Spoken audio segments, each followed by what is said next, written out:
Hello everyone, let me approach this first factorial digit problem by using the Umpire method. So the problem statement is here. Find the first digit of the factorial given a non-negative number n. So this problem is pretty straightforward. So we can see that the input is a non-integer number n, which is greater than 0. And then we'll output the first digit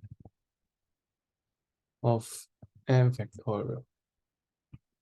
So for the matching stage, I think I can do an example here. Quick example. So the input is 5. My output would be 1 since 5 factorial is equal to 120. So let's go to the matching stage. So first of all is something similar to the triangle zero problem, which is also related to the factorial. And also we're into a for loop to get the factorial result.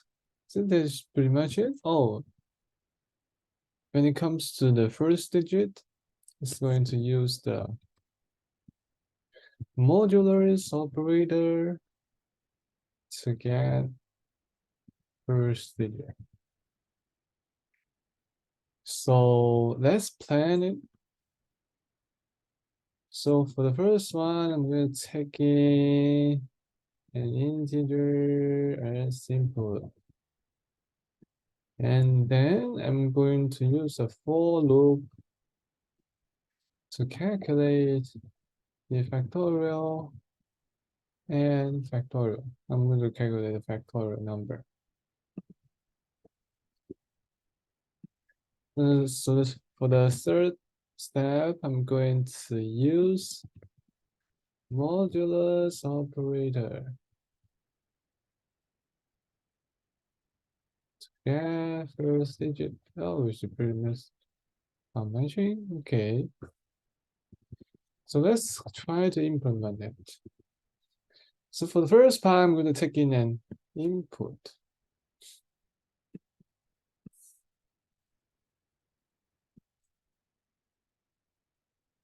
So it's like n equals to int input. That's it.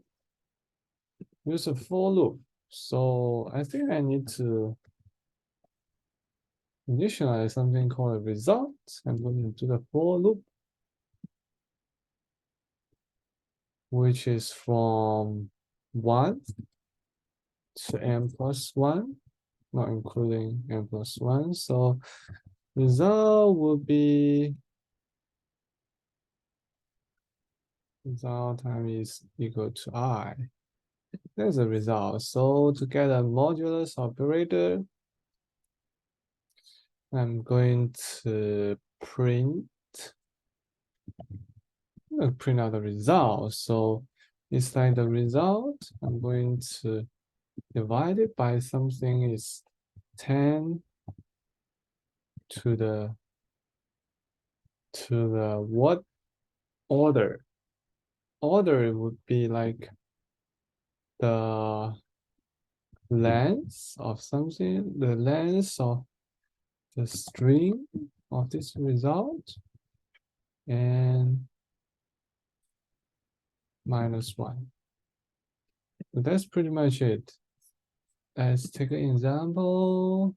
Example is 5. I'm going to output 1. It looks good. If it's 4, I'm going to output 2. That's good because 4 factorial is 24. So one more, like 6 factorial should be 740. So 6, okay. 720, okay. It seems like it's good. So I'm just skip that step a little bit. And then I'm going to evaluate. So in this part, the time complexity would be O of n because of the for loop. And the space complexity will be O of 1 since it's only need the result. Initialize a variable called result, and just that's it. So is there anything that I can improve? Well, that's it. There's something I can improve. For example, we notice that as n goes over 5, for example, 6, 7, 8, the factorial result would be ending with some trailing 0. So we don't like that 0 because it's going to take up some space for our integer. So if the results got too long, so that trailing 0 will take up the space, and so we may need to cancel out, to remove the trailing 0. Another reason that works because we only care about the first digit rather than the last digit. So maybe we can do this. For example, while result modular 10 is equal to 0. So it means result is divisible by 10. I'm going to divide it by result by 10 and to make it cancel out, to remove all the trailing 0. I think that may works. So I'm going to do 6 again. Let me try 100. Oh, 9. That's quick. I think that's pretty much it.